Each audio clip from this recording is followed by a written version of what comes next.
Nosso bom e eterno Salvador, nós agradecemos por mais esse ano que chegou ao fim e mais esse sábado agora, no novo ano, onde podemos celebrar a criação e a obra da redenção e temos a oportunidade de nos unirmos através da internet para abrir a Tua Palavra juntos e estudar aquilo que o Senhor deixou para nós.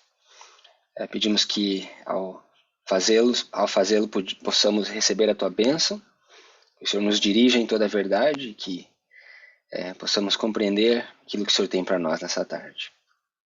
Pedimos a Tua bênção em nome de Jesus. Amém.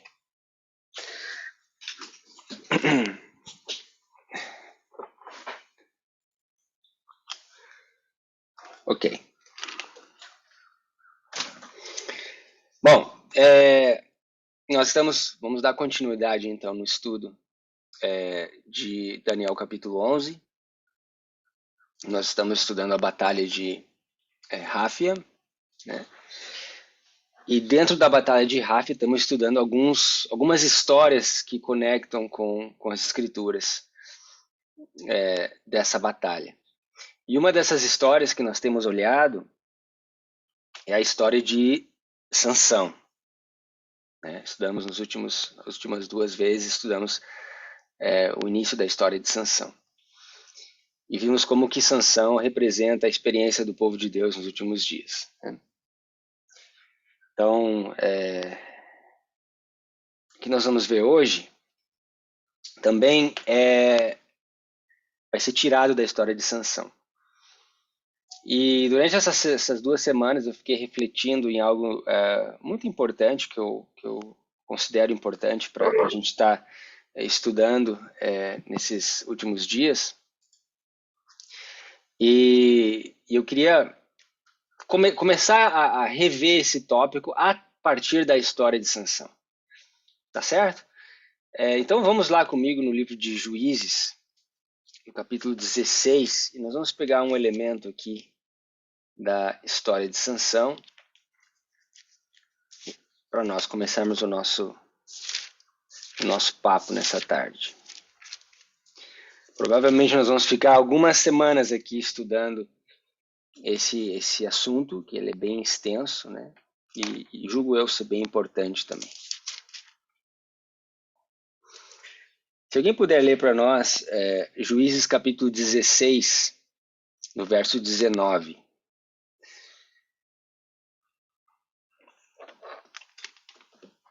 Juízes capítulo 16, verso 19. Então, ela o fez dormir sobre os seus joelhos e chamou a um homem e rapou-lhe as 7 tranças do cabelo de sua cabeça e começou a afligi-lo e retirou-se dele a sua força. Muito bem. Bom, todos nós sabemos que o símbolo da aliança que Deus tinha com Sansão estava representado no seu cabelo. E a Bíblia diz que o seu cabelo tinham 7 tranças que representavam, então, essa força que Deus tinha concedido a Sansão. Na verdade, era um símbolo da aliança que Deus fez com Sansão e os seus pais. Bom, quando nós olhamos simplesmente esse verso e nós vemos a conexão aqui da aliança que Deus fez com Sansão e as 7 tranças, eu pergunto para vocês, o que vem na mente de vocês? Quando você vê a palavra aliança e a palavra e o número 7, né, juntos nesse verso. Os 7 tempos. Ok, os 7 tempos, o que mais? Sábado. O sábado foi um sinal da aliança que Deus fez, né, com o homem. Os 7 tempos também nós vamos ver que foi um sinal que Deus, uma aliança que Deus fez com o povo de Israel. O que mais?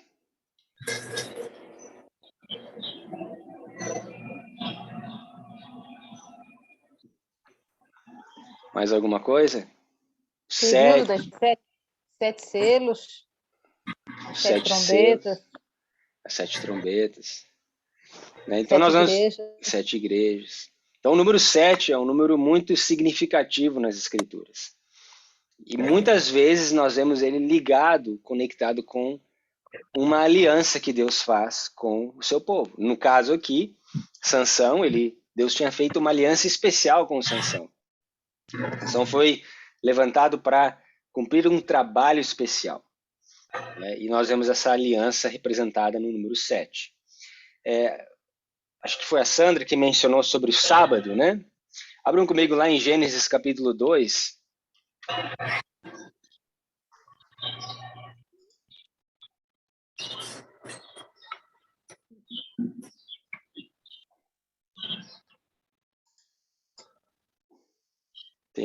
Estou tentando encontrar aqui de onde é que está vindo o barulho para mudar aqui, colocar no mudo.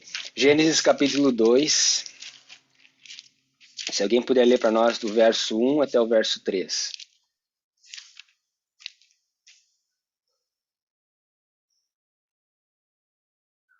Gênesis 2, 1 a 3. Assim, os céus, a terra e todo o seu exército foram acabados. E havendo Deus acabado no dia 7º a obra que fizera, descansou no 7º dia de toda a sua obra que tinha feito. E abençoou Deus o dia 7º e o santificou, porque nele descansou de toda a sua obra que Deus criara e fizera. Muito bem. Então aqui nós temos talvez a primeira referência nas Escrituras de uma aliança que Deus fez com o ser humano, né?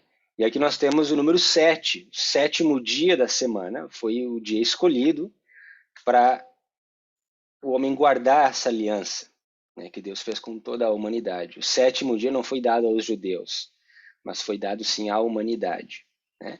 Então aqui nós temos um outro elemento, porque aqui no livro de Gênesis nós temos a aliança que Deus fez e um elemento temporal também, um tempo, né? A cada 7 dias nós temos essa aliança sendo relembrada, né? Então, da mesma forma que em Sansão tinha as 7 tranças, símbolo da aliança, aqui nós temos o 7º dia, símbolo da aliança que Deus fez com os homens. Então, primeiro exemplo. Tá? Deixa eu mostrar para vocês um outro exemplo no livro de Gênesis. Esse ninguém mencionou, mas olhem comigo no capítulo 4. Uma outra vez que você vê o número 7 conectado com uma aliança que Deus faz. Ok? E a primeira coisa que nós queremos demonstrar aqui é que o 7 ele é um símbolo da aliança que Deus faz com o homem. Ok? Gênesis capítulo 4. E nós vamos aqui, se alguém puder ler para nós, do verso 10 até o verso 15.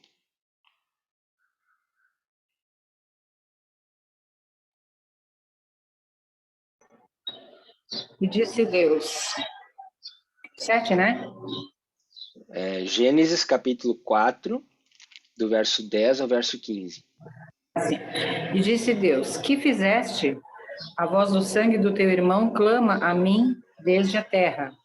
E agora, maldito, és tu desde a terra, que abriu a sua boca para receber da tua mão o sangue do teu irmão. Quando lavrares a terra, não te dará mais a sua força. Fugitivo e vagabundo serás na terra. Então disse Caim ao Senhor, é maior a minha maldade que a que possa ser perdoada? Eis que hoje me lanças da face da terra, e da tua face me esconderei, e serei fugitivo e vagabundo na terra. E será que todo aquele que me achar me matará? O Senhor, porém, disse-lhe, portanto, qualquer que matar a Caim, 7 vezes será castigado. E pôs o Senhor um sinal em Caim, para que o não ferisse qualquer que o achasse. Obrigado, Sandra. Então veja só que interessante, né? Deus fez uma aliança com Caim aqui, né? Apesar de todos os pesares aqui, ele fez uma aliança e ele coloca o número 7 aqui como parte dessa aliança. Né? Qualquer que tocasse ou que tentasse matar Caim seria Caim seria vingado 7 times, ou 7 vezes, né? Sevenfold, 7 vezes, certo? Então, mais uma vez, nós temos aqui uma aliança conectada com o número 7, ok? Mas veja só como aqui existe algo mais interessante ainda, porque existe aqui algo também temporal. Assim como nós vimos no Gênesis, o número 7 aqui, ele também tem um aspecto de tempo. Não simplesmente de repetição, né? Mas um aspecto de tempo também. Olhe no verso 24, alguém pode ler para nós?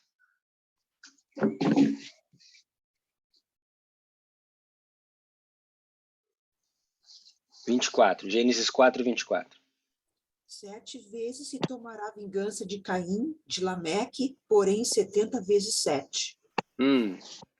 Interessante. Lameque, um dos descendentes de Caim, né? Fala às suas esposas aqui que a vingança, se alguém tocasse nele, seria 70 vezes 7. Então aqui nós já entramos em algo bem interessante, porque que lembra vocês essa expressão 70 vezes 7? 490 anos, o número de vezes que devemos perdoar. Muito bem. Lembra quando Jesus foi indagado também, né? Foi questionado. O que ele responde a Pedro? 70 vezes 7. A mesma coisa, ele estava citando aqui o livro de Gênesis. Né? Não era algo que saiu da cabeça dele, mas ele também estava aplicando a um tempo profético. Lembram? Os 490 anos em que ele perdoou, né, o povo de Israel e deu tempo para que eles reconstruíssem o templo. Né? Foi um tempo probatório extra que foi dado ao povo de Israel depois da destruição e do cativeiro. Né? Ficaram 490 anos ainda. Lembra a visão que Daniel recebeu, que o tempo seria cortado, né, seria dado, e na última parte daquele tempo ele confirmaria a aliança com muito. Então veja que é um tempo também da aliança. Então, o que eu quero que vocês percebam aqui é que a primeira menção nas Escrituras dessa relação entre 7 e 70, né, os 7 vezes, está no livro de Gênesis. E ela está associada a um tempo. Aonde que nós vamos chegar com isso? Bom, essa semana passada, alguém colocou no grupo alguns vídeos, acho que em resposta a um comentário que a tia Eva fez, alguns vídeos do pastor Stephen Bohr, aqui dos Estados Unidos. Eu não assisti os vídeos porque eu já conheço o material, mas o que ele basicamente... não sei se alguém viu, mas o que ele basicamente faz é uma crítica aos 7 tempos de Levíticos 26, ou como nós conhecemos, os 2.520 anos. Tá certo? E, por um lado, eu dou muita razão a esses pastores que se esforçaram, né, juntaram alguns argumentos para tentar criticar essa profecia. E a razão que eu digo que eu entendo o lado deles é que por muitos anos os representantes, aqueles que talvez estavam estudando e promovendo esse descobrimento recente ou redescobrimento recente da profecia dos 2.520 anos, faziam no espírito errado. Faziam numa forma talvez equivocada, né? Colocando argumentos equivocados e talvez colocando uma excessiva, um peso excessivo em cima dessa profecia desnecessariamente. Tá certo? Então, qual que é o objetivo dos nossos próximos encontros? É fazer um resgate. Mostrar nas Escrituras qual foi a lógica, né, que os nossos pais usaram para estabelecer essa profecia como uma profecia. E mais do que isso, nós vamos entender qual é a relevância dessa mensagem para nós, se existe alguma relevância. Porque a pergunta que eu faço para vocês é: se essa profecia ela é tão importante assim, a ponto de nós estarmos estudando, qual é a relevância para ela nos nossos tempos? Será que ela realmente tem um peso tão importante para nós como adventistas? O que ela adiciona na mensagem? O que ela confirma na nossa mensagem? O que ela estabelece na nossa mensagem? São algumas das respostas que nós vamos trabalhar aqui, buscar responder durante esses encontros. Ok? Bom, uma das críticas iniciais, que desde o passado, né, e eu tenho lidado com isso há muitos anos já, já estou calejado, assim como os meus dedos de tanto tocar violão estão calejados, eu já estou calejado com essas críticas, então eu conheço muito bem elas. Uma das primeiras críticas, talvez as mais fortes dela, é o fato de que Tiago White e Uriah Smith, no ano de 1863-64, interessante é que nós vimos que a história de Sansão ela está inserida no ano de 1863 também. Muito interessante para mim. Ali eles escrevem um artigo, e eles publicam esse artigo no ano de 63 e publicam um novo diagrama no ano de 64, rejeitando Levíticos 26 como uma profecia de tempo, que existe um aspecto temporal ali. E eles o fazem baseado no hebraico, na língua hebraica, dizendo que não existia nenhum elemento de tempo em Levíticos 26. Tá certo? Bom, nós vamos olhar para ver se realmente o que eles fizeram está correto, né? Se realmente não existe nenhuma profecia de tempo em Levíticos 26. E o fato de que Ellen White nunca comentou sobre esse artigo também é usado contra a veracidade desse símbolo da aliança com Deus e Israel. Tá certo? Então nós vamos começar por aí o nosso estudo e ao mesmo tempo vamos relembrando algumas coisas importantes sobre essa profecia. Tá certo? Bom, então nós vimos aqui já de início que essa relação de Sete com a aliança de Deus já está estabelecida no livro de Gênesis, inclusive com elementos temporais, de tempo, como nós vimos em Lameque, na fala de Lameque em Gênesis 4:24, 70 vezes 7. Jesus usou esse mesmo termo no Novo Testamento, né?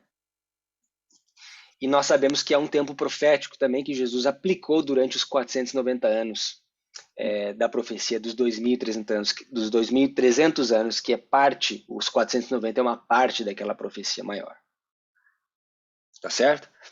Bom, vamos lá para o livro de Levíticos, mas eu quero mostrar para vocês um outro exemplo de uma aliança com o número 7, justamente no capítulo anterior a Levíticos 26. Todos sabem que aqueles que já estudaram os 7 tempos, que é do capítulo 26 de Levíticos que é tirada essa ideia, ok? Dos 7 tempos, da maldição, das bênçãos. Então eu quero levar vocês ao capítulo anterior, capítulo 25.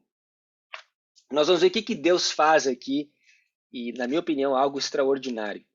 Capítulo 25, Levíticos capítulo 25.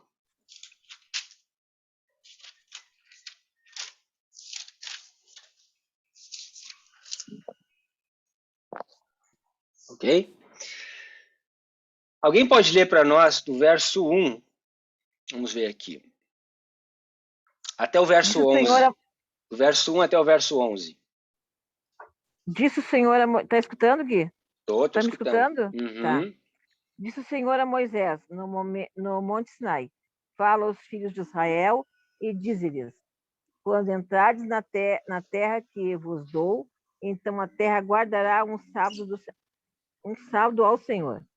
6 anos semearás o teu campo, e 6 anos podarás a tua vinha, e colherás os seus frutos. Porém, no 7º ano haverá sábado de descanso solene para a terra. Um sábado ao Senhor não semearás o teu campo, nem podarás a tua vinha. O que nascer de si mesmo na tua seara não cegarás, e as uvas da tua vinha não podada não colherás.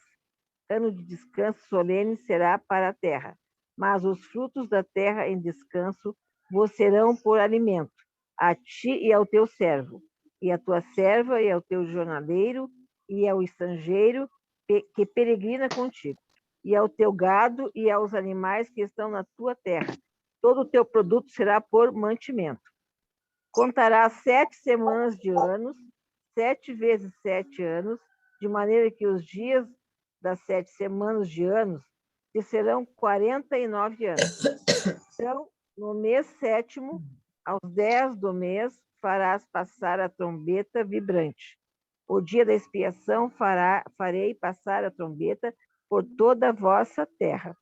Santificareis o ano 50º e proclamareis liberdade na terra a todos os seus moradores. Ano de júbilo vos será, e tornareis cada um a sua possessão e cada um a sua família. O ano 50º vos será júbilo. Não semeareis nem cegareis o que nele nascer, de si mesmo. Nem nele colhereis as uvas das vinhas não podadas. Muito bem, obrigado.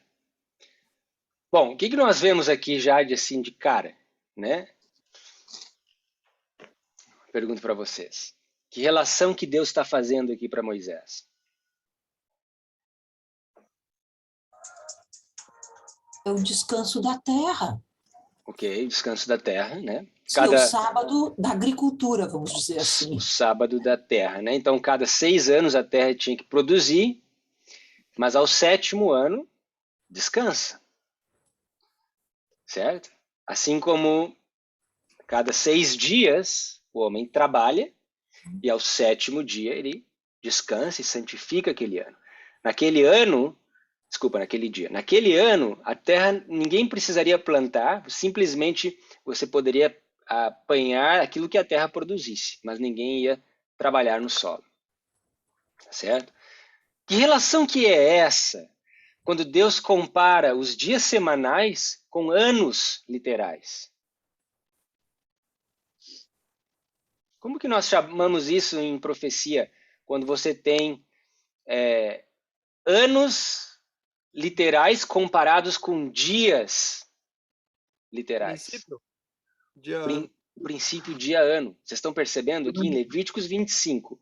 Antes de Levíticos 26, Deus estabelece aqui pela primeira vez o princípio dia-ano. Tão usado nas profecias dentre o povo adventista.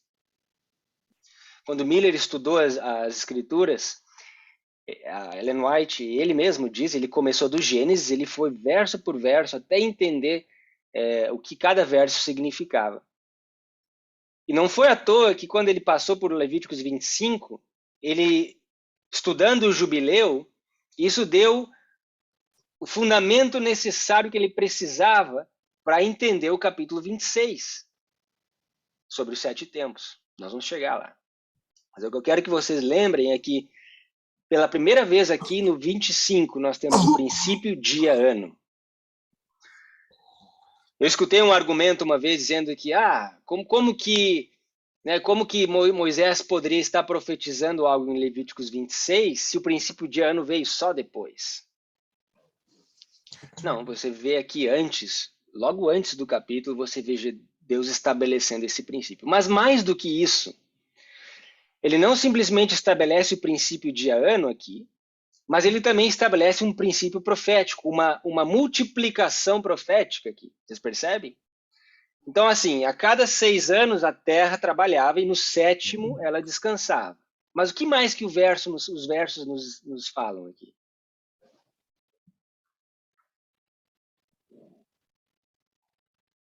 Tinha o ano do jubileu.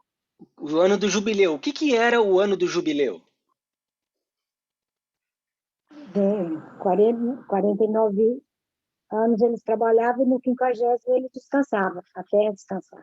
Muito bem, então veja que era uma multiplicação. Você multiplicava 7 semanas desses anos, e você chegava a 49 anos, e no 50º ano seria o jubileu. E notem que no dia da expiação, no 10º dia do 7º mês, interessante, olhem, a trombeta passaria e declararia então esse jubileu. Sabem que quando Miller e seus associados proclamavam o advento de Cristo, um dos argumentos que eles usaram é que em 22 de outubro começaria o grande jubileu. E o grande jubileu, esse 50º ano de descanso, seria o milênio no céu. Esse foi o entendimento que eles chegaram. Por isso aqui, os 7 tempos também completariam-se em 22 de outubro de 1844. Porque é no 10º dia do 7º mês, o dia da expiação, que a trombeta passaria e proclamaria o dia do jubileu, o ano do jubileu na Terra. Gui, poderias repetir esse pensamento, por favor? Esse que Sim. passaste por último agora. Um dos argumentos que Miller e seus associados usavam na proclamação do advento de Cristo, do segundo advento de Cristo, no século XIX, era justamente que no 10º dia do 7º mês, que no ano de 1844 foi 22 de outubro, começaria o grande jubileu. E existia uma profecia chamada os 2.450 anos, que eles calcularam, onde eles profetizavam, então, calculavam que no dia 22 de outubro de 1844 acabaria esse ciclo de jubileus, e então o último jubileu seria o milênio no céu. Né?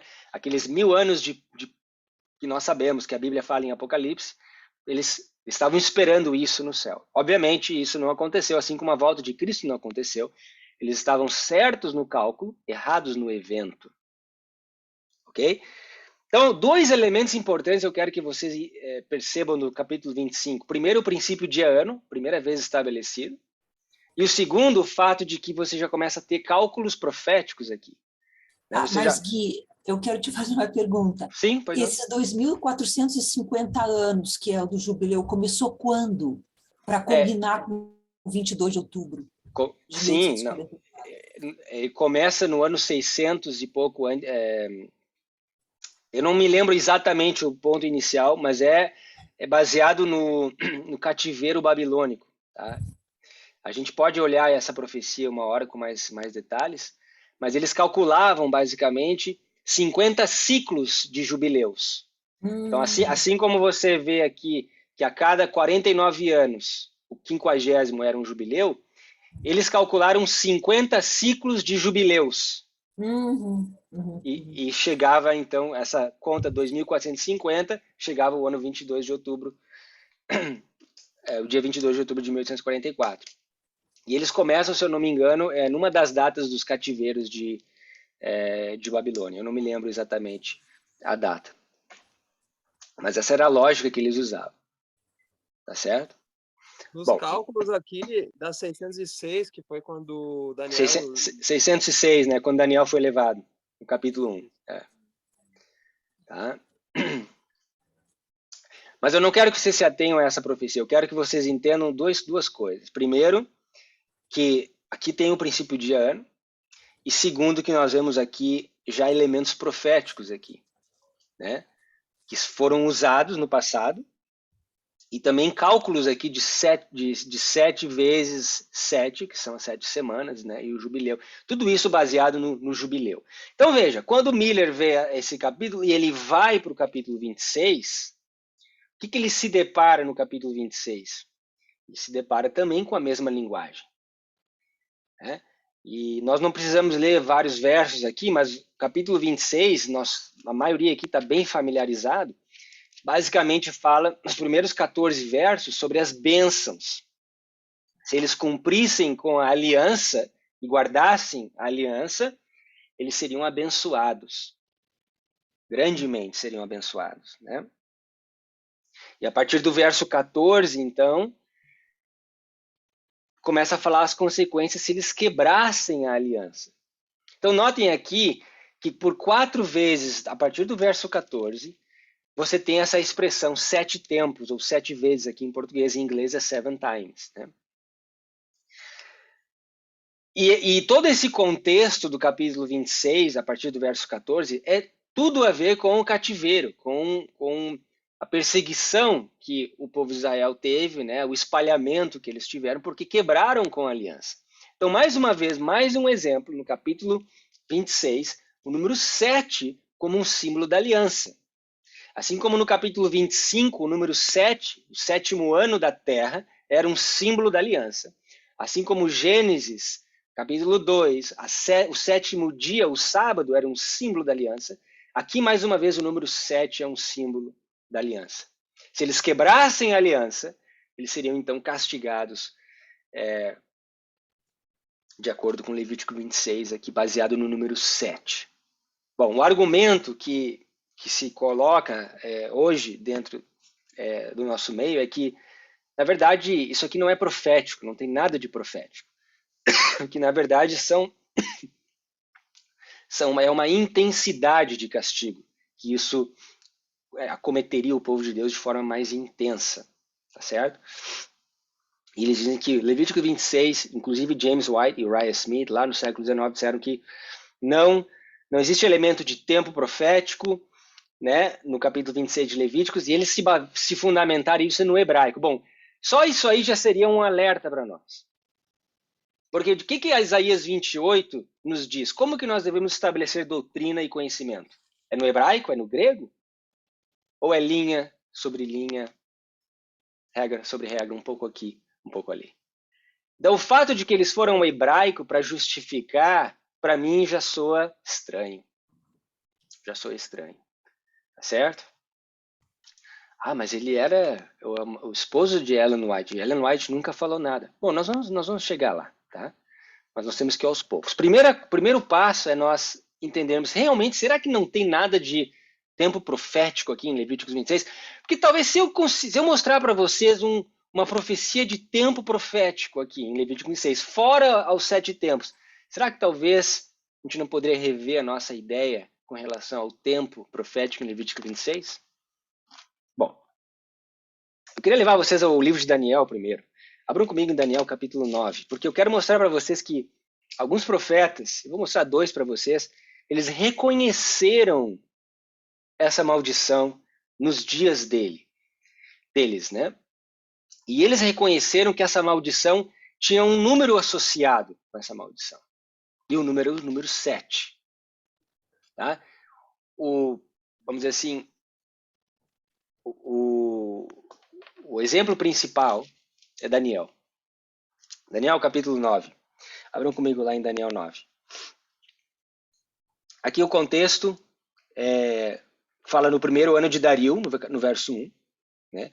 Aqui lembrando que Dario é Dario o Medo, não é o Dario do segundo decreto. Tá? Dario o Medo, da linhagem dos Medos. Né? Então aqui nós estamos falando no primeiro ano do seu reinado. Né? Ou seja, quando Ciro invade Babilônia e Babilônia cai, esse é o primeiro ano de Dario. Tá certo? Diz aqui que Daniel entendi pelos livros o número dos anos, no verso 2, que falaram ao Senhor ao profeta Jeremias, em que haviam de cumprir-se as desolações de Jerusalém. Era de 70 anos. Então aqui Daniel, estudando o livro de Jeremias, compreendeu que Jerusalém deveria ser desolada por 70 anos. Tá certo? Bom, e aí ele continua. E aqui ele começa a orar a Deus, confessar o seu pecado, o pecado do seu povo. E veja só o que ele fala no verso 9.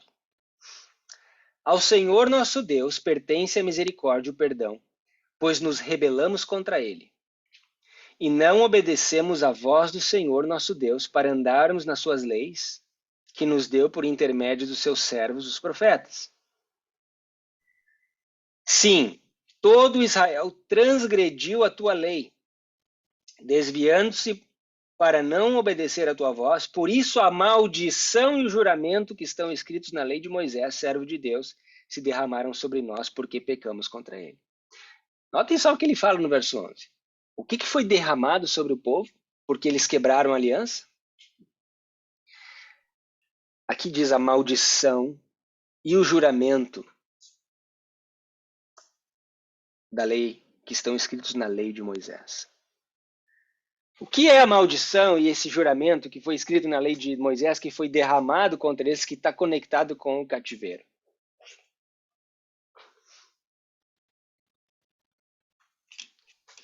Bom, Levíticos 26 é sobre as bênçãos e as maldições. Se eles quebrassem a aliança, seriam amaldiçoados. As consequências da transgressão. Mas o juramento, o que é esse juramento? Essa palavra juramento, ela é a palavra siba ou shiba, que ela significa 7. O juramento aqui, no livro de Daniel, representa o número 7. Muito interessante. Então Daniel ele está reconhecendo aqui a maldição e o juramento associado ao número 7 contidos na lei de Moisés. E aonde que essa lei se encontra? Em Levíticos 26. Bom, então notem, ele estuda o livro de Jeremias e ele percebe que o povo seria desolado 70 semanas, 70 anos em cativeiro. Tá certo? E aqui nós vemos que ele também estava estudando que livro? Não só o livro de Jeremias, mas o livro de...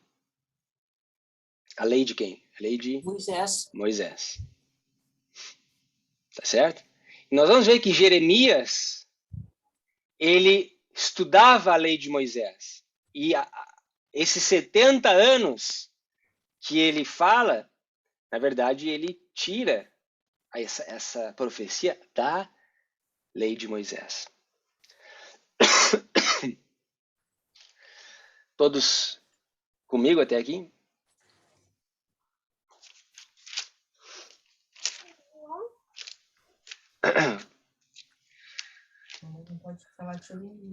Ok, abram lá no livro de Neemias agora. Eu quero mostrar para vocês que Neemias também reconheceu essa maldição no livro de Levíticos, ou na lei de Moisés, né?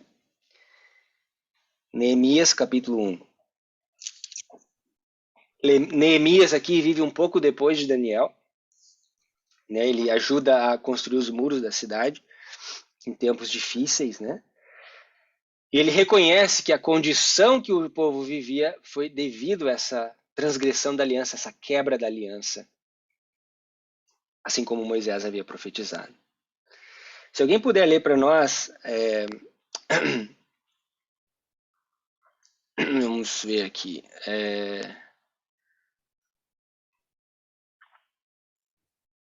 a partir do verso 3 até o verso 11.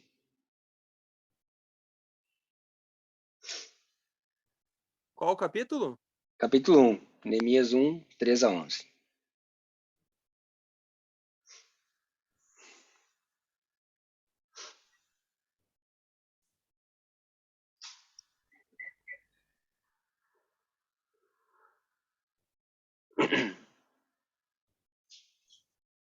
Alguém lê para nós? E disseram-me os restantes que ficaram do cativeiro, lá na província, estão em grande miséria e desprezo. E o muro de Jerusalém fendido e as suas portas queimadas a fogo. E sucedeu que, ouvindo eu estas palavras, assentei-me e chorei e lamentei por alguns dias. E estive jejuando e orando perante o Deus dos céus. E disse: Ah, Senhor Deus dos céus, Deus grande e temido, que guarda a aliança e a benignidade para com aqueles que o amam e guardam os seus mandamentos. Estejam, pois, atentos os teus ouvidos e os teus olhos abertos para ouvires a oração do teu servo, que eu hoje faço perante ti, dia e noite pelos filhos de Israel, teus servos. E faço confissão pelos pecados dos filhos de Israel que temos cometido contra ti. Também eu e a casa de meu pai temos pecado. De todo nos corrompemos contra ti e não guardamos os mandamentos, nem os estatutos, nem os juízos que ordenaste a Moisés, teu servo. Lembra-te, pois, da palavra que ordenaste a Moisés, teu servo, dizendo: Vós transgredireis e eu vos espalharei entre os povos. E vós vos convertereis a mim e guardareis os meus mandamentos e eu os cumprirei. Então, ainda que os vossos rejeitados estejam na extremidade do céu, de lá os ajuntarei e os trarei ao lugar que tenho escolhido para ali fazer habitar o meu nome. Eles são teus servos e o teu povo que resgataste com a tua grande força e com a tua forte mão. Ah, Senhor, estejam, pois, atentos aos os teus ouvidos à oração do teu servo e à oração dos teus servos que desejam temer o teu nome, e faze prosperar hoje o teu servo, e dá-lhe graça perante este homem. Então, era eu copeiro do rei. Muito bem. Então, assim como Daniel estava orando, aqui nós vemos Neemias orando também, reconhecendo que eles estavam sobre a maldição de Moisés, porque haviam quebrado a aliança. Eu quero mostrar para vocês que o próprio Moisés, em Levíticos 26, profetizou que chegaria um momento em que haveria alguns entre o povo que buscariam em oração o arrependimento. E Deus inclinaria o seu ouvido e escutaria essa prece. Voltem comigo em Levíticos 26.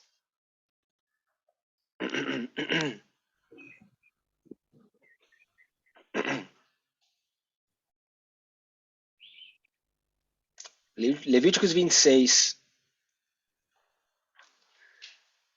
no verso 40, diz assim: depois de falar sobre as consequências da transgressão e do castigo, então confessarão a sua iniquidade e a iniquidade de seus pais, com as suas transgressões, com que transgrediram contra mim, como também eles andaram contrariamente para comigo. E eu também andei para com eles contrariamente, e os fiz entrar na terra dos seus inimigos, se então o seu coração incircunciso se humilhar, e então tomarem por bem o castigo da sua iniquidade. Também eu me lembrarei da minha aliança com Jacó, e também da minha aliança com Isaque, e também da minha aliança com Abraão, me lembrarei, e da terra me lembrarei. Então notem que aqui Moisés profetiza aquilo exatamente que Neemias e Daniel fizeram. Eles confessando não só a sua iniquidade, mas a iniquidade do povo, reconhecendo confessando, e reconhecendo o que eles tinham feito, tinham andado contrários à vontade de Deus. Tá certo? E aí diz que Deus lembraria então da aliança que tinha sido quebrada, associada com esse número 7, ele se lembraria então e os ajuntaria novamente. Tá certo? Bom, até aí tudo bem, né? Só que o verso 43, notem o que fala aqui Moisés. E a terra será abandonada por eles e folgará nos seus sábados, sendo assolada por causa deles, e tomarão por bem o castigo da iniquidade em razão mesmo de que rejeitaram os meus juízos e sua alma se enfastiou dos meus estatutos. O que nós vemos aqui no verso 43 de interessante? Me parece que, como eles não folgaram nos sábados da agricultura, eles foram punidos. Então, mandou que eles fossem para o exílio para que a terra folgasse. Né? Muito bem. Notem aqui uma ligação de Levíticos 26 com Levíticos 25. Levíticos 25 é sobre o descanso da terra nos sábados. Princípio dia-ano. Né? E aqui no Levíticos 26, em Levíticos 26, nós vemos que a terra não descansou no sábado, por isso eles seriam levados cativeiros para que a terra pudesse folgar nos seus sábados. Notem só no verso 33, mesmo capítulo, Levíticos 26, verso 33. Por 2 vezes Moisés fala isso. espalhar-vos-ei entre as nações, e desembainharei a espada atrás de vós, e a vossa terra será assolada, e as vossas cidades serão desertas. Então a terra folgará nos seus sábados, todos os dias da sua assolação, e vós estareis na terra dos vossos inimigos, e então a terra descansará e folgará nos seus sábados. Todos os dias da assolação descansará, porque não descansou nos vossos sábados quando habitáveis nela. Então aqui nós temos uma íntima conexão com o capítulo 25. Quantos anos Jeremias disse que a terra, que eles seriam levados para a Babilônia? Que a terra seria assolada por quanto tempo? 70. 70 anos, né? Sim. Aqui Moisés diz que a terra teria que descansar durante esse tempo. Então a gente já poderia dizer que a terra tinha que descansar por quanto tempo? 70 anos. Bom, aqui nós já temos uma profecia, então. Uma profecia de tempo. A terra, em Levíticos 26, um capítulo que James White dizendo que não tinha profecia de tempo aqui, nós já encontramos uma. Que a terra teria que descansar por um tempo, todos os dias da sua assolação. Jeremias confirma que seriam 70 anos. Por que 70 anos? Porque a terra não descansou por 70 sábados. Como assim? Bom, abram comigo no livro de Crônicas. Vamos ver o que Esdras fala. Segunda Crônicas, capítulo 36.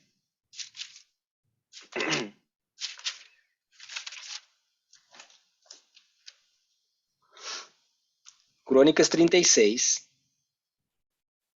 Alguém pode ler para nós do verso 19 até o verso 22. Até o verso 21, desculpa. 19 ao 21. Queimaram a casa de Deus e derribaram os muros de Jerusalém.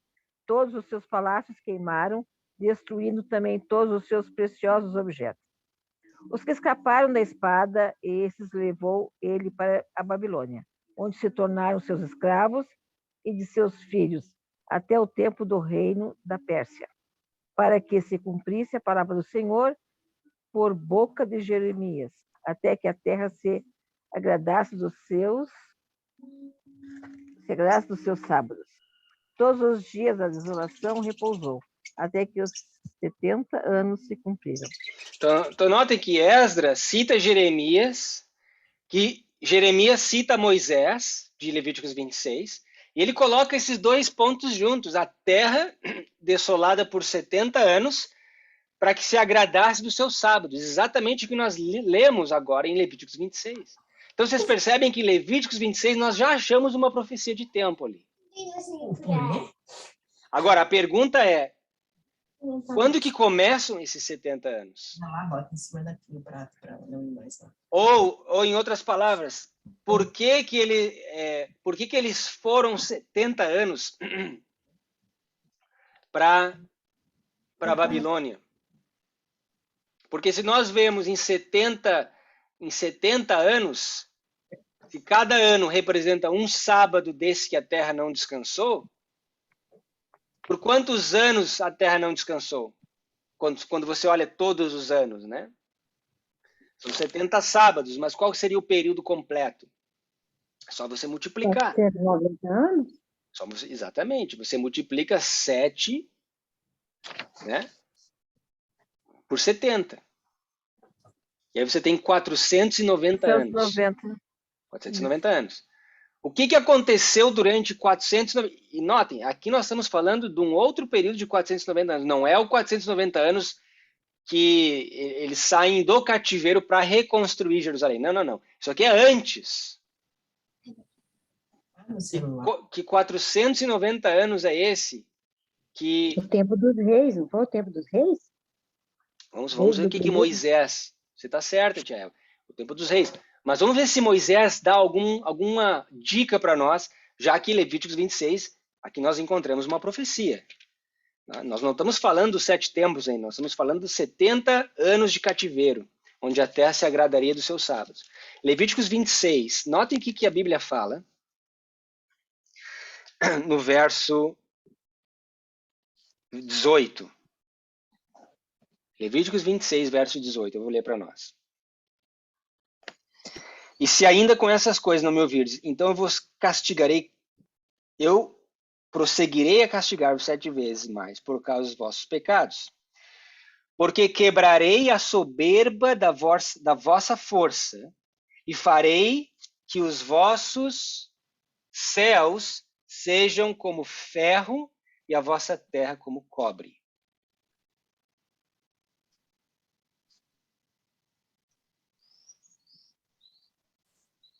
Quem era a soberba da força do povo?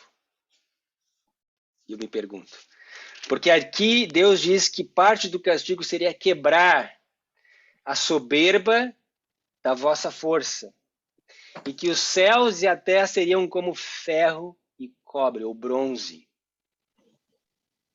O rei era a força do povo, não era o rei? Era o rei, exatamente. Olha o que Moisés mesmo nos diz no capítulo 28 de Deuteronômio. Deuteronômio 28.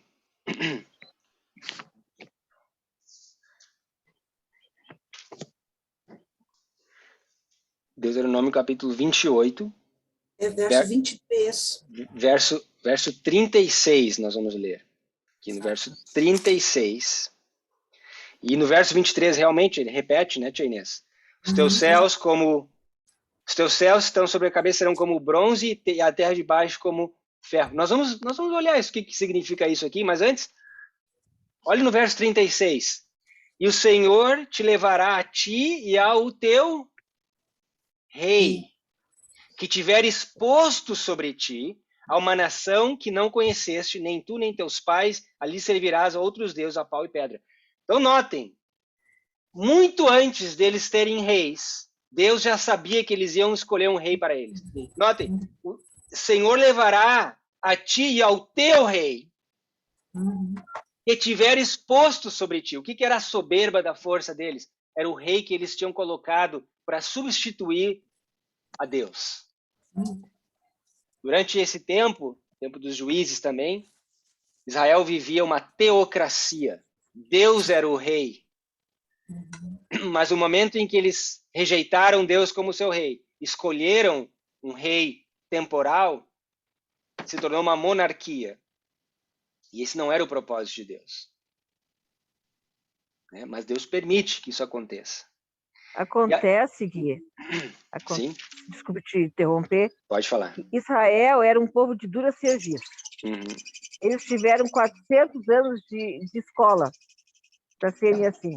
Né? O tempo todo que eles ficaram no Egito, eles tinham aquele tempo de um aprendizado. E quando Deus escolheu eles, levou eles para um lugar que Deus pudesse doutriná-los, né? A obediência e a fazer aquilo que Deus queria, eles por um tempo eles se arrependiam, depois eles voltavam de novo a praticar as mesmas coisas. E aí Deus é obrigado a ter um pulso mais firme ainda, a fazer de uma maneira que eles entendessem, ser mais rigoroso com eles, porque eles não iriam entender jamais, como o Israel antigo fazia, o Israel moderno também faz. Certo. Entendeu? Entendi. É muito boa a observação. Uma clarificação, não sei se todos sabem, mas o povo de Israel, eles não ficaram 430 anos no Egito. Só um adendo aqui. Tá? Os 400 anos que foi profetizado para Abraão em Gênesis capítulo 15, compreendia o momento em que ele sai da cidade de Harã. Tá? E ali ele começa a sofrer. Lembra que durante aqueles anos eles sofreram com o próprio Ismael, né? Dentro do seu próprio acampamento, sofreram com Ismael, sofreram com os filisteus, tá? E com outras nações circunvizinhas haviam guerra. Lembra Sodoma e Gomorra, que eles se envolveram naquela guerra para salvar Ló, que foi capturado. Então, quando eles foram para o Egito, eles ficaram no Egito, a geração que foi para o Egito, ficaram em torno de 215 anos, o Espírito de Profecia nos fala. 215 anos a partir do momento em que José vai ao Egito. Aqui Jacó vai ao Egito, né, ao encontro de José, 30 anos depois que José vai ao Egito. E ali eles ficam 215 anos nas terras do Egito. Mas como escravos, eles ficaram um pouco mais de 100 anos só, como escravos. Porque enquanto José ainda vivia, o povo de Israel, o povo israelita, eles eram tratados do bom e do melhor. Né? Sim, sim, isso é verdade. Então, durante mais ou menos 100 anos, o que é um bom tempo, né? Só estou fazendo esse adendo para uma questão histórica, para a gente saber, um bom tempo, realmente, eles desaprenderam muitas coisas, né? Acabaram tendo essa mentalidade de escravos, né? E eles achavam que eram livres, mas eles eram escravos, né? Tanto é que quando Deus liberta eles queriam voltar para o Egito. Pelo menos lá nós tínhamos comida de graça. Nós tínhamos as cebolas, as panelas de carne do Egito de graça. Como de graça? Vocês eram escravos lá. E muitos de nós hoje temos essa mesma mentalidade. Né? Pensamos que o governo é que tem que tomar conta de nós, nos sustentar. Né? Uma mentalidade quase socialista. Né? E não percebemos é que nós somos escravos, na verdade. Né? Você vive numa corrida de ratos e você se contenta com as migalhas que caem da mesa de Faraó. Né?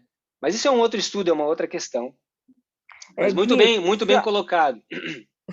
Só para mim entender, então, esses 400 anos começam com a saída de Abraão da sua terra? De Harã, Lembra que ele sai de Ur, né, junto com Terá, o seu pai, e eles vão a Harã. Eles fundam uma cidade chamada Harã, que era um dos filhos de Terá, que havia morrido. E ali ele então institui. E aí Deus vem novamente a Abraão e diz: sai do meio da tua parentela. Tá, então daí começa os 400. Ali, de acordo com o Espírito de Profecia, eu posso colocar a citação para vocês ali depois. Começa esse tempo profético que é profetizado em Gênesis capítulo 15, né, que é dividido basicamente em 215 anos, né, e mais 215 anos no Egito. São 430 anos, na verdade, dependendo do tempo que você começa a contar. Paulo fala 430, Gênesis fala 400, mas na verdade é o mesmo tempo. Depende de onde que você começa a contar. Então, eles seriam peregrinos forasteiros, né, estrangeiros, e realmente foi isso que aconteceu, de acampamento a acampamento, de terra a terra. Acabava a água, eles tinham que ir para um lugar, aí foram para o Egito. Lembra que Sara acabou indo para o harém do faraó, sofreram lá, e aí voltaram, aí depois foram para as terras dos filisteus. Aconteceu também algo muito semelhante, né, com o rei Abimeleque. Então, todo esse período de peregrinação, a promessa era que Deus daria a terra a ele, mas de fato Abraão não viu isso se cumprir nos dias dele. Ele era um acampante, acampava, né, um forasteiro para lá e para cá. Então, mais ou menos isso. Bom, obrigada. Então, de nada. Então a pergunta para trazer aqui, né, voltar aos reis, foi por causa da soberba de Israel. Deus iria quebrar essa soberba, iria levar o rei cativeiro. Notem, aqui em Deuteronômio, eles nem tinham rei, mas Deus já sabia que eles iam ter um rei, iam colocar um rei sobre eles, e essa seria a soberba. Bom, o que acontece? Você lê, vamos lá então, em 1 Samuel, capítulo 8, e vamos ler o que a Bíblia diz ali sobre esse tempo dos reis. Porque, como a tia Eva disse, foi esse tempo dos reis que eles não conseguiram guardar os sábados da terra. Por uma razão muito simples. Notem em 1 Samuel, capítulo 8. Aqui nós temos a rejeição do povo a Samuel, a Deus. E Deus diz, olha, não fique triste, eles não estão rejeitando você, eles estão rejeitando a mim, né, como rei. E aí eles pedem um rei, e Deus diz, ok, dá esse rei para eles. Mas, antes de você dar, diga algumas coisas que vão acontecer, para eles saberem que eu sei o fim desde o princípio. Tá? E aí começa. Alguém pode ler para nós do verso 9 até o verso até o verso 14. Agora, pois, ouve a sua voz, porém, protesta-lhes solenemente e declara-lhes qual será o costume do rei que houver de reinar sobre eles. E falou Samuel todas as palavras do Senhor ao povo, que lhe pediam rei.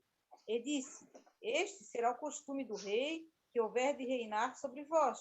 Ele tomará os vossos filhos e os empregará nos seus carros e como seus cavaleiros, para que corram adiante dos seus carros, e os porá por chefes de 1000 e chefes sobre 50, e para que lavrem a sua lavoura, e façam a sua cega, e fabriquem as suas armas de guerra, e os petrechos de seus tomará as vossas filhas para perfumistas, cozinheiras e padeiras, e tomará o melhor das vossas terras, e das vossas vinhas, e dos vossos olivais, os quais os dará aos seus servos. Muito bem, tá ótimo. 15 ao 14. Até o 14, tá ótimo.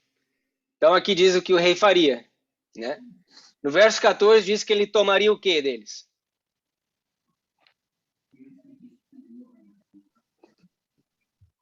As lavouras. O melhor das vinhas, né? E dos olivais. O melhor das vossas terras, das vinhas, dos olivais, né? As Então filhas, né? o que aconteceu? O rei tomaria as terras. Então como é que eles poderiam obedecer o sábado da terra se agora a terra seria tomada e seria dada aos servos do rei?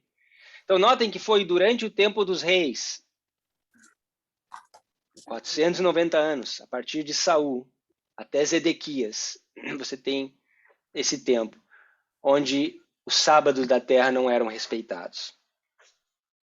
Por isso eles voltaram a ser escravos de novo, né? O rei sendo eleito por eles e tendo que dar o melhor da terra para o rei, o melhor, os filhos e tudo mais, isso era uma espécie de escravidão. Era uma espécie de escravidão, uma monarquia, né? Um poder ditatorial, um poder tirânico, quase, né? E de fato nós vemos isso na história dos reis. Por isso que não era o propósito de Deus que eles tivessem um rei, colocassem um rei sobre ele. Lembra quando Gideão ganhou dos midianitas? O que o povo queria fazer de Gideão? Queria que ele reinasse sobre o povo. E Gideão disse, não. O nosso rei é Deus. Eu sou um servo. Então, essa atitude não persistiu, né? Não continuou em Israel até que eles pediram um rei. Bom, então, você tem, em suma, Levíticos 26, você tem uma profecia. Nós não estamos falando 7 tempos, estão percebendo, né? Nem chegamos lá ainda. Uma profecia sobre os 70 anos de cativeiro na Babilônia, onde eles seriam espalhados, né? Seriam perseguidos, atormentados, o templo seria destruído, eles comeriam a carne dos próprios filhos. Tudo isso está descrito no livro de Levíticos, né? Agora, eu pergunto para vocês, para nós começarmos a encerrar aqui. Essa maldição que nós vemos descrita no livro de Levíticos 26 foi, vamos dizer assim, foi Deus deu ou entregou essa maldição somente através da Babilônia? Ou será que existiram outros poderes aí envolvidos nesse castigo? O que vocês acham? Outros. Outros, né? Outros, muito bem. Outros poderes, né? Olhem comigo no livro de Oséias, de uma forma bem ilustrativa. Eu quero mostrar uma passagem para vocês não esquecerem mais, tá? Oséias capítulo 13. Alguém pode ler para nós do verso 6 até o verso 8.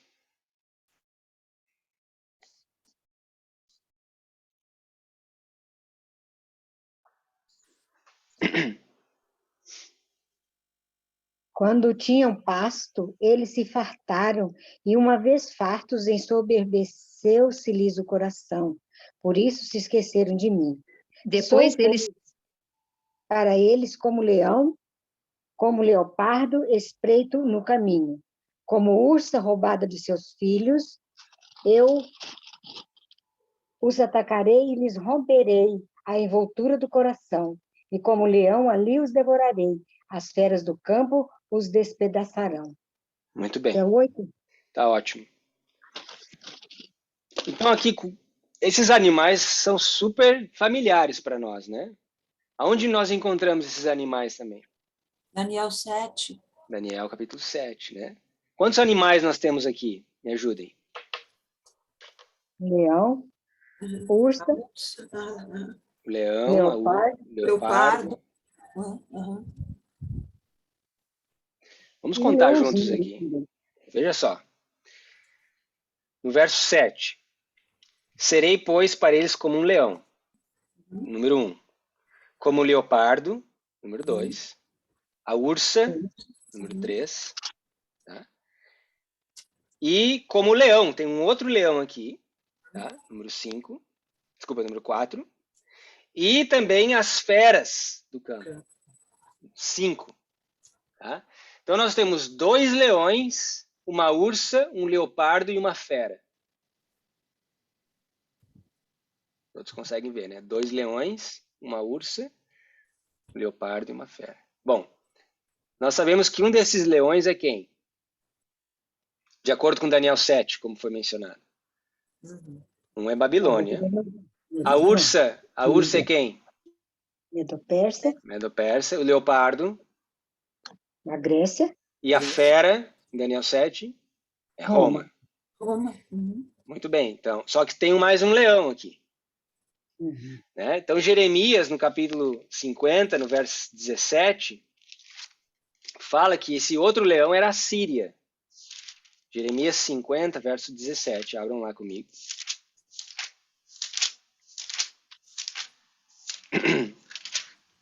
Diz assim: Cordeiro desgarrado a Israel, os leões o afugentaram. O primeiro a devorá-lo foi o rei da Síria. E por último, Nabucodonosor, rei da Babilônia, lhe quebrou os ossos. Então, o primeiro leão é a Síria. O segundo leão, da Babilônia. A ursa, Medo-Persa. O leopardo, a Grécia. E a fera, Roma. Perfeito. Todos esses poderes foram responsáveis pela desolação de Israel. Não, ainda quer comer de novo, não, né? Ok? Fiquei no sofá? Bom, nós vamos semana que vem Sofá? continuar mergulhando, né? Continuar mergulhando a fundo na história desses reinos e do castigo que acabou caindo sobre Israel. Nós vamos ver quando que esses cativeiros começaram, tá certo? Mas o que eu quero deixar para vocês é o seguinte: começar a responder uma das perguntas que não querem calar, que é a seguinte: qual é a relevância desse assunto para nós nos nossos dias? Tá? Uma das relevâncias fundamentais se encontra no capítulo 8 de Daniel. Abram comigo lá, nesse último verso aqui. Daniel capítulo 8.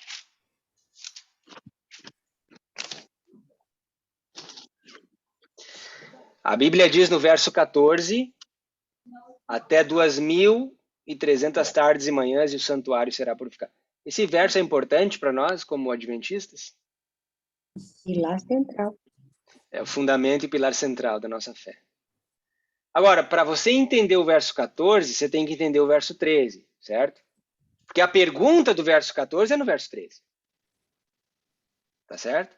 Então aqui nós estamos lidando com o fundamento e pilar central.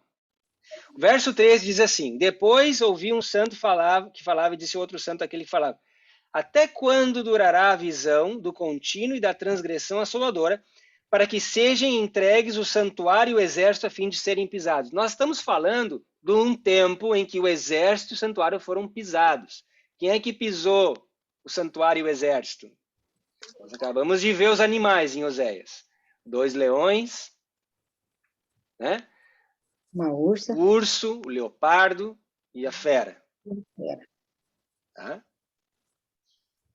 E nós sabemos também que existe um outro poder, em 538, poder papal, que também pisoteia o povo de Deus. Durante 42 meses. Então, esses poderes pisoteiam. Então, a pergunta é, até quando durará a visão do contínuo e da transgressão assoladora, para que sejam entregues o santuário e o exército a fim de serem pisados? Para nós entendermos o verso 14, nós temos que, assim, ó, sem sombra de dúvidas, entender esses dois poderes desoladores. O que é o contínuo e o que é a transgressão assoladora. Senão, não faz sentido o verso 13 e nem o 14. Que poderes são esses que pisoteiam o exército e o santuário durante um tempo? A Bíblia diz o contínuo e a transgressão assoladora. Ou seja, o contínuo aqui se torna uma parte essencial para nós compreendermos o pilar, o fundamento e o pilar central da nossa fé. Sem a compreensão do contínuo, não há como você compreender o verso 14. Vocês conseguem enxergar isso? Uhum. Tá? E a história do contínuo, você não tem como compreender o contínuo de forma correta. Inclusive, esse não é o nosso assunto, mas você pode anotar, primeiros escritos, página 74. Ellen White diz que aqueles que deram a mensagem, né, como diz lá, não quero citar errado, mas aqueles que estiveram envolvidos na mensagem no tempo dos mileritas, deixa eu só pegar aqui rapidinho. Diz assim,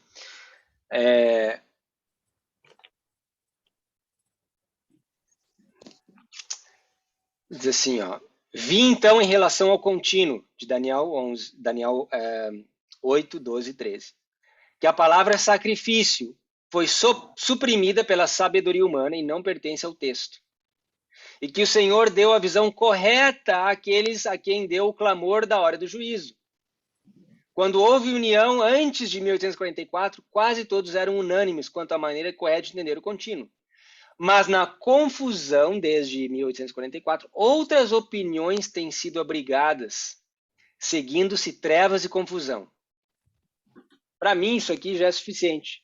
Ela endossa que os mileritas tinham a visão correta com relação ao contínuo. Como que eles compreendiam? Que o contínuo representava o paganismo. Representava aqueles 2 leões, representava aquela ursa, representava aquele leopardo e aquela fera terrível que era Roma pagã. E que outras visões depois foram sendo, né, como ela diz aqui, abrigadas, né? Outras opiniões têm sido abrigadas. E qual que era o resultado? Confusão. Então, o contínuo se torna extremamente importante para o povo adventista. E qual que é a história de Levíticos 26? É justamente a história do contínuo. É justamente o tempo onde eles foram espalhados. É justamente a história da desolação. Então, essa é uma das relevâncias desse estudo para o nosso tempo. Então, em suma, nós vamos continuar semana que vem, na outra semana. Assim como Sansão tinha 7 tranças no seu cabelo, e aquele número 7 era um símbolo da aliança que Deus teve com ele, nós vimos que o 7 nas Escrituras também é um símbolo da aliança. Vimos em Gênesis 2, o sábado do 7º dia, como uma aliança que Deus fez com o homem. Vimos que Deus fez uma aliança mesmo com Caim, e colocou o número 7, colocou um sinal sobre Caim. Né? Vimos também em Levíticos 25, que a cada 7º ano a terra deveria descansar como uma aliança. Em Levíticos 26, a aliança, né, se eles quebrassem a aliança, seriam castigados por 7 vezes. ou 7 times, 7 tempos. Né? Então, da mesma forma que Sansão. Agora eu pergunto para você, Sansão cumpriu a aliança? Sim ou não? Não, né? Não. Não cumpriu a aliança. Assim como Israel não cumpriu a aliança. E assim como Israel foi espalhado, a força de Sansão também foi espalhada. Agora, o que acontece com Sansão? A mesma coisa que acontece com Israel. Quando nós vemos Daniel, Neemias orando, confessando os seus pecados, o que acontece com Sansão? Quando ele está lá cego, sem poder enxergar, ele passa pela mesma experiência. Confessa o seu pecado, reconhece, né, a sua iniquidade. E aí, o que é ajuntado para ele novamente? Israel é ajuntado novamente.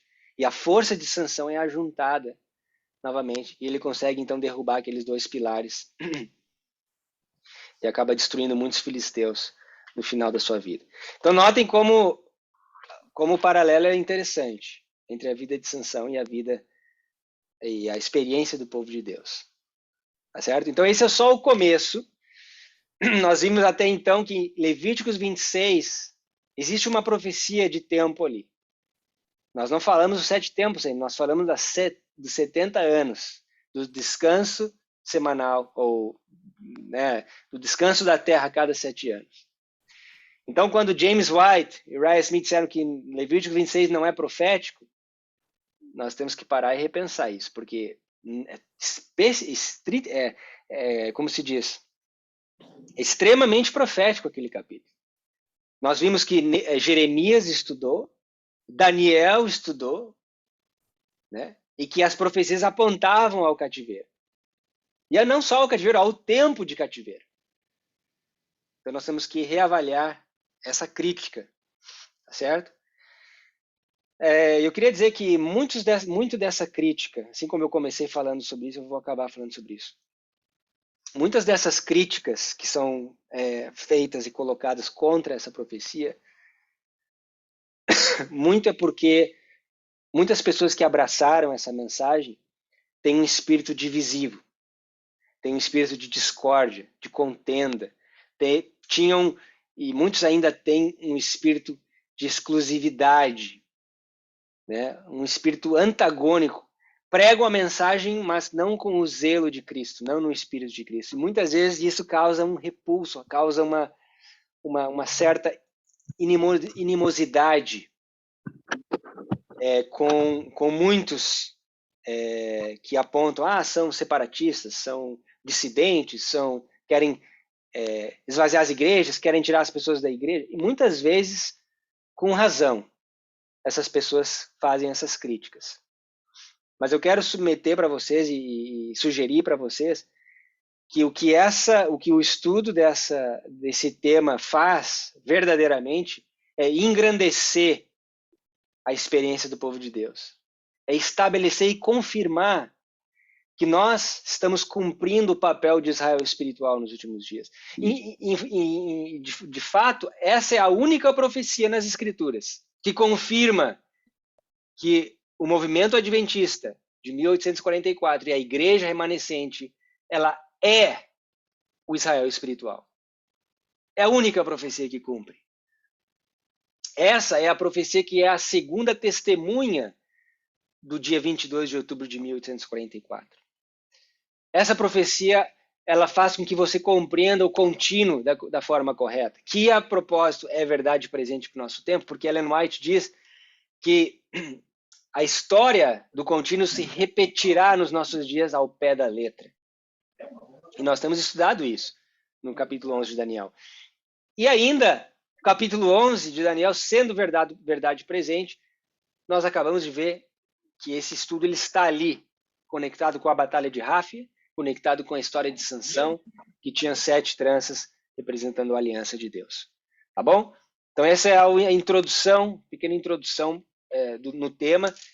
No próximo encontro nós vamos olhar o cativeiro das 2 nações, nós vamos ver como que essa profecia acabou se desenrolando e as implicações para os nossos tempos. Tá bom? Eu vou a gente já se estendeu bastante, eu vou orar, nós vamos parar a gravação e aí nós vamos abrir para perguntas, tá bom?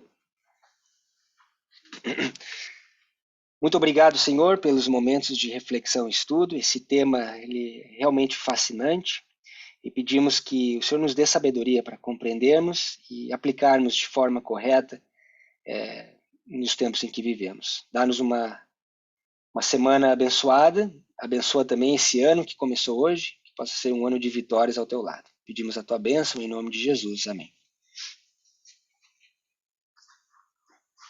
Ok.